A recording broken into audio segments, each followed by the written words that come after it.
Olá, seja muito bem-vindo, uma ótima noite. São 19 horas hoje, começando no horário. Quem está por aqui no Estúdio Veja é o Augusto Nunes. Salve, Augusto, tudo bem? Tudo bem, Silvio? Que milagre, hein? 19 ingleses, pontos. britânicos. Muito bem.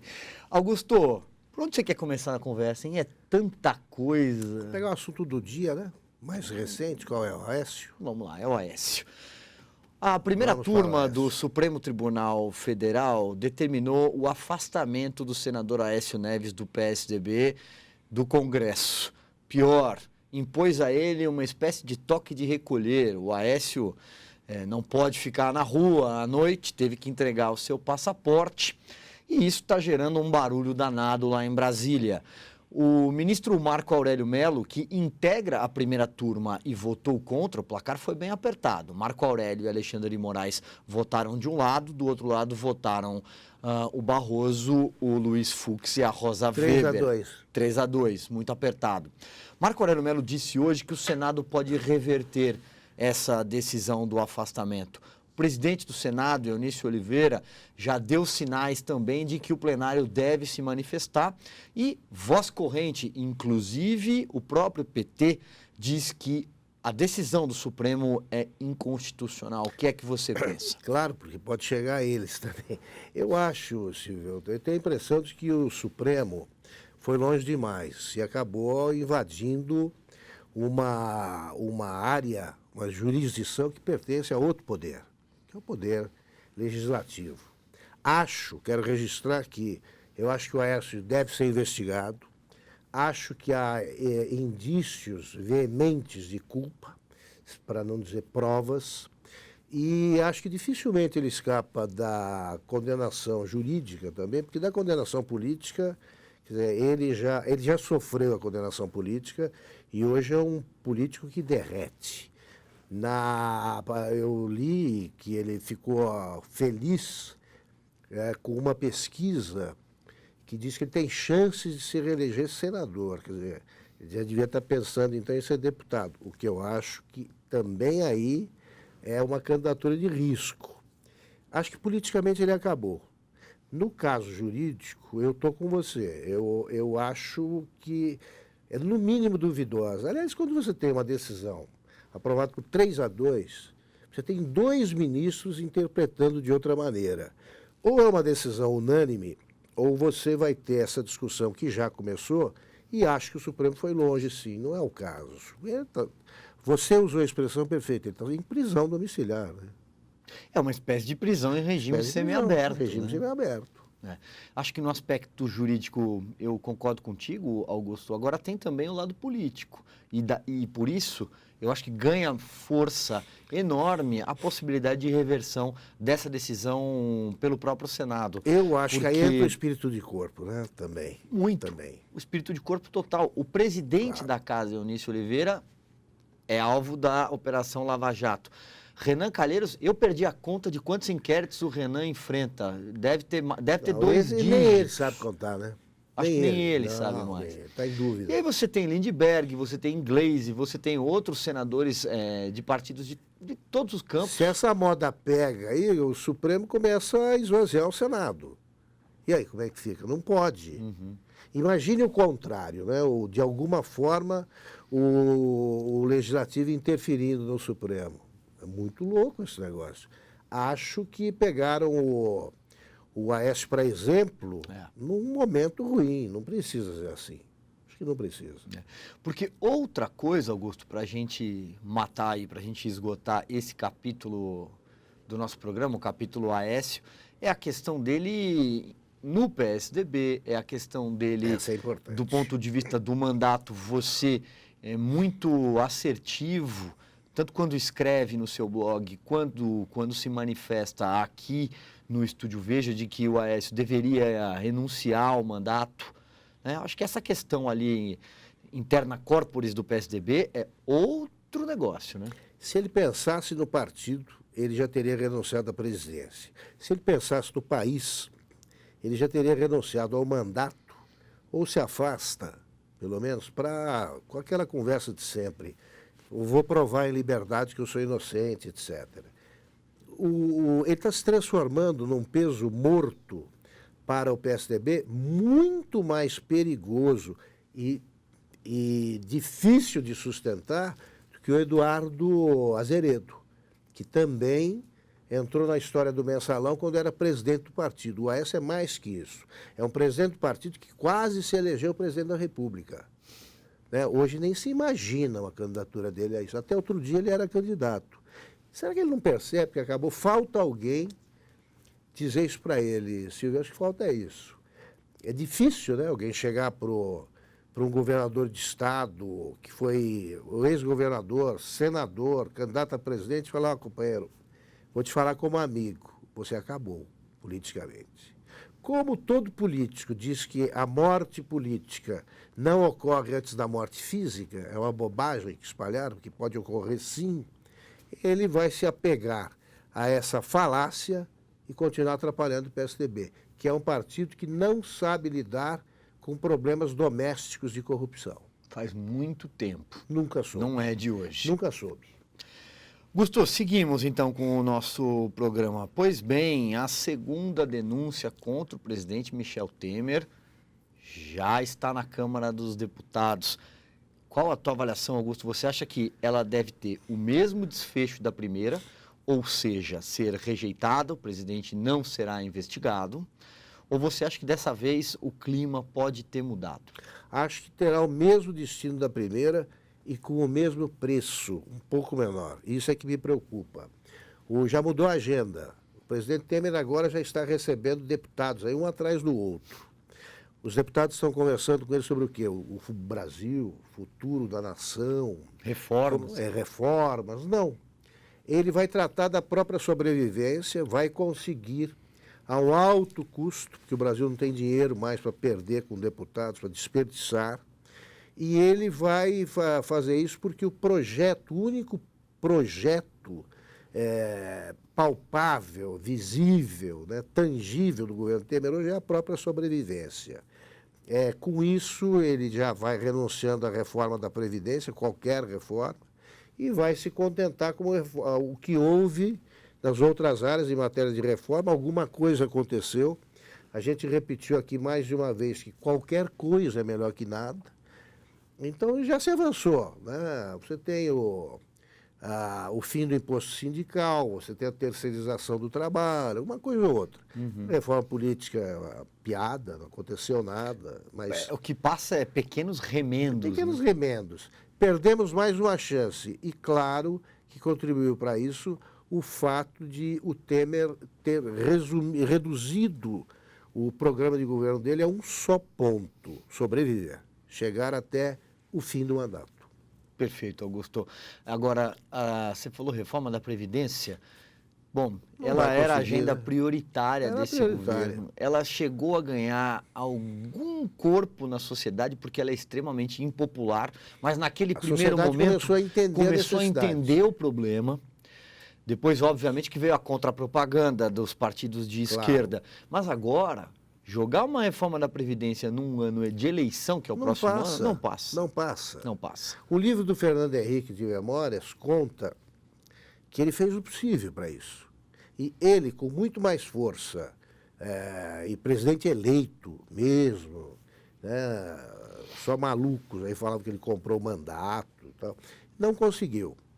Como é que isso aí vai ser alcançado por um presidente que já está na segunda denúncia e, olha, em condições normais de temperatura e pressão, ele não escaparia, não. Há motivos para prender, mas aí o Brasil já começou, os deputados já começaram a raciocinar pragmaticamente, para usar uma palavra branda. Qual é o raciocínio? Se vem o Maia, ele vai para a vitrine e cai. Aí entra o Eunício, vem para a vitrine, cai. Sobra para Carmen Lúcia e aí já estamos no dia da eleição. Falta um ano. Pois é. Um ano. A gente está praticamente a um ano das urnas, você tem toda Daqui a a razão. pouco começa a campanha. Não dá nem tempo de prender essa turma. Augusto, agora eu vou falar de um tema que você vai gostar de comentar, até porque Eu sempre gosto dos temas aqui. até porque você já escreveu sobre isso, então eu já sei um pouco do que você pensa. O ex-ministro Antônio Palocci, trancafiado há exatamente um ano, fez aniversário de cadeia, o Palocci. trancafiado há um ano lá em Curitiba, escreveu uma carta na qual ele pede a desfiliação do PT, a carta endereçada à senadora Gleisi Hoffmann, e que ele usa palavras, eu vou deixar para você adjetivar, contra o ex-presidente Lula. Se você quiser, ó, a gente trouxe a carta. Tá aqui, se precisar de algum trecho, tá aqui na minha mão. Em primeiro lugar, é uma carta que tem um redator muito bom. Eu acho que melhor que o Palocci. O Palocci é um médico, não é um cara habituado a escrever muito. Esse texto não é dele, embora represente exatamente o que ele anda pensando. É muito bem feito. São alguns recados me chamam a atenção pela sutileza inteligente. Primeiro a carta é endereçada à senhora presidente, e não presidenta, como ele era obrigado a falar quando serviu como registra ao governo Dilma. Então, acabou essa frescura. Presidente. Segundo, ele vai na jugular. Ele não a rigor, não tem nenhuma grande novidade nessa carta. Ou porque ele falou, ou porque já se sabe. Ele reafirma com muita ênfase coisas gravíssimas. Mas não aparece ali uma carta na manga, assim, tá aqui, ó, Lula assinou isso. Tudo bem, nem precisa. O que impressiona é que você, até para usar a imagem do médico, você tem a sensação de que o tumor que existe no organismo debilitadíssimo do PT, pela primeira vez ele é radiografado por um médico, um especialista que está nos intestinos desse organismo e vendo a metástase. Ele retrata com nitidez, diz o momento em que ela começou, na opinião dele, e vai devastando o PT até chegar àquela pergunta que é a que o PT não tem resposta para isso. Nós somos um partido feito de pessoas com carne e osso, ou nós somos uma seita que obedece a uma liderança, alguma coisa assim? Posso ler esse trecho? Por favor. Esse trecho, para mim, ele é o coração para mim é exatamente. Carta, é a síntese. Exatamente. Ele começa o seguinte: até quando vamos fingir acreditar na autoproclamação do, abre aspas, homem mais honesto do país, fecha aspas, enquanto os presentes, os sítios, os apartamentos e até o prédio do Instituto são atribuídos à dona Marisa? Pronto. Continua. Afinal, somos um partido político sob a liderança de pessoas de carne e osso ou somos uma seita guiada por uma pretensa divindade? Pronto. Aí ele pega. E com a bela imagem, nesse momento, na sua tela, pronto. Palocci ao lado da pretensa divindade. Faz 3 anos que eu me refiro ao PT como uma seita que tem em Lula o seu único Deus, porque só isso explica o comportamento dos caras que não acreditam, é dogma. O Lula não peca, ponto final. Ele não faz nada errado, está tudo certo. Tanto que a primeira reação da Gleisi Hoffmann a essa carta é o que ela explica, ou foi antes. O fato é que o pecado cometido pelo Palocci foi o seguinte: ele tratou com desrespeito, não sei o quê, a maior liderança do partido, que mexeu com Deus. Mexeu com Deus. Brincou com Deus, não pode. Aí você tem, o Palocci trata, aliás foi antes, porque o Palocci já responde com uma ironia muito inteligente, dizendo o seguinte: eu pensei que estava tendo meu caso examinado pelo PT pelas irregularidades que eu cometi, pelas coisas de que me acusam. Não, estão me acusando de dizer a verdade. E é isso. E tem que prestar atenção no seguinte, de novo ela incorreu nesse erro, nesse ato falho. A Dilma, quando foi presa, e era presa política e submetida à tortura, ela foi obrigada, para sobreviver, a mentir. Ela não podia contar para o torturador a verdade, porque senão os companheiros dela seriam capturados e morreriam. Entregar os ela companheiros. Mentiu. O que ela está dizendo é que não respeita o Palocci, porque o Palocci deveria ter mentido. Ele está contando a verdade. E todos os caras que foram acusados de fraqueza política na época da resistência armada foram os caras que contaram a verdade. Então, Ninguém, ao mesmo tempo, 20 linhas adiante, e ele está mentindo. Aí é tarde. Ele está falando a verdade ou está mentindo? Claro que está falando a verdade, porque a história fecha, né, Silvio? Ela é redonda. Se você lê isso num livro, está liquidada a questão. Agora, como nós estamos lidando com a realidade brasileira, aparece o Cristiano Zanin, advogado do Lula, cobrando a materialidade. Meu Deus do céu, depois de uma carta dessas, pode encerrar o caso. E para a gente encerrar, Augusto, eu destacaria 2 pontos em cima do que você falou. Onde é que estão aqueles que mentiram, para usar a expressão que você acabou de usar? Zé Dirceu. Pronto. Passou quanto tempo preso? Pronto. E vai voltar. E vai voltar para a cadeia. Vai voltar para a cadeia. A pena dele, inclusive, foi ampliada. Esse é o guerreiro do povo brasileiro. José Genuíno passou um bom tempo aonde? Vacari está onde nesse momento? André Vargas está onde? O que o PT não imaginava é que o Palocci adotaria um caminho diferente. Exatamente. E o Palocci é o cara. Ele até fala do Obama, chamando o Lula de o cara. Ele é o cara quando se trata de investigar o Lula. Era ele, o italiano, que lidava com o dinheiro do amigo. Exato. E, para encerrar, como eu disse, e aí queria deixar no ar, Augusto, porque não sei qual a tua opinião, mas naquele trecho em que eu acabei de ler, vamos pegar ele de novo? Vamos lá. Olha lá. Merece. Até quando vamos fingir acreditar na autoproclamação do homem mais honesto do país, enquanto presentes, sítios, apartamentos e até o prédio do Instituto são atribuídos à dona Marisa? Pode ter sido um ato falho, tá? Mas presentes a gente sabe que ele ganhou muitos. Tá. Alguns até a empreiteira pagou para transportar e por aí vai. Apartamentos, entendo que temos o triplex no litoral de São Paulo e temos também aquele em São Bernardo do Campo, que alvo também de investigação.